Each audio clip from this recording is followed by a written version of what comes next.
আপনারা সারাক্ষণ বিদেশ বিদেশ না করে গড়ার সূত্রকে চিহ্নিত করেন।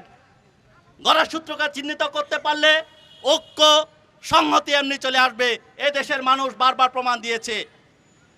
একটি বাংলাদেশের গণতান্ত্রিক বৈষম্যহীন বাংলাদেশের যদি কথা বলতে চায়, সেখানকার পাহাড়কে বাদ দিয়ে, পাহাড় সহ সমতলের অন্যান্য সংখ্যালঘু জাতি জনগোষ্ঠীকে, আদিবাসীদেরকে বাদ দিয়ে এখানকার আপনি বৈষম্যহীন বাংলাদেশ গড়তে পারবেন না।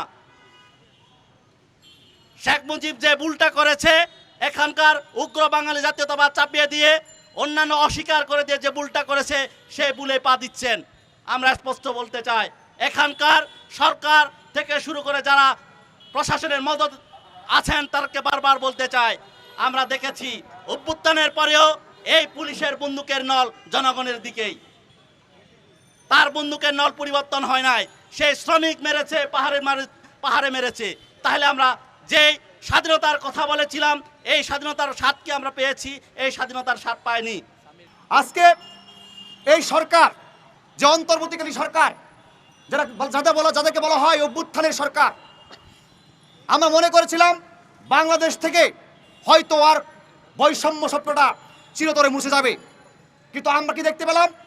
5 আগস্ট পরবর্তীতে আমরা পাহাড়ে দেখেছি, সেপ্টেম্বরে, গত বছরের সেপ্টেম্বর মাসে খাগড়াছড়ি এবং রাঙামাটিতে এই স্টুডেন্টস ফর সভারেন্টি তাদেরই গুন্ডা পান্ডারা কিভাবে দিনের দুপুরে আমাদের আদিবাসী ভাই বোনদের উপর হামলা করে হত্যা করেছে, নির্মমভাবে কুচিয়ে কুচিয়ে কেটে তারা কিভাবে আমাদের আদিবাসী ভাই বোনদেরকে হত্যা করেছে। গতকাল আদিবাসী শিক্ষার্থীরা তাদের যে আদিবাসী যে স্বীকৃতি, সাংবিধানিক স্বীকৃতি, এটার জন্য তারা আন্দোলন করেছিলেন, বিক্ষোভ কর্মসূচি। এবং সেই কর্মসূচিতে আমরা দেখলাম যে স্টুডেন্ট ফর সভারেন্টি নামে একটা সংগঠন, তারা যেভাবে স্ট্যাম্প দিয়ে তাদেরকে নির্মমভাবে মারে। এবং সেখানে আপনারা জানেন যে শ্রেষ্ঠা তঞ্চঙ্গা নামে একজন, সে কিন্তু গুরুতর আহত হয়েছে, এবং সে বাদেও আরও অনেকেই কিন্তু গুরুতর আহত হয়েছে। এবং এখনও তারা হসপিটালাইজড। শ্রেষ্ঠার মাথায় 12টা সেলাই, এবং তার কিন্তু একটা পা খুবই খারাপ অবস্থা।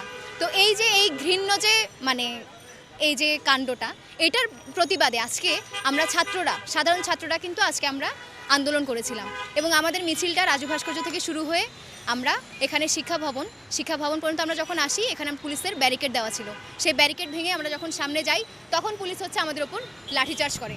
এবং সেই লাঠিচার্জের পরবর্তীতে তারা যখন কেউ সরছিল না, তখন তারা জলকামান ছোড়ে। এবং জলকামান ছোড়ার পর আমরা সরে গিয়েছিলাম। সরে যাওয়ার পর জলকামান ছোড়া শেষ হয়েছে, আমরা আবার যখন মিছিল নিয়ে যাই, তখন তারপর পাল্টা তারা আবারও লাঠিচার্জ করে। ফলে দফায় দফায় তারা আমাদেরকে লাঠিচার্জ করেছে আজকে। এবং এটার আমরা তীব্র ঘৃণা জানাই। এবং আমরা ছাত্ররা আমরা সবসময় লড়াই করেছি। আমরা 5ই আগস্টেও স্বৈরাচারকে উৎখাত করেছি। ফলে এই রাষ্ট্রের কাছে আমাদের আহ্বান যে আপনারা হয় কিছু করুন।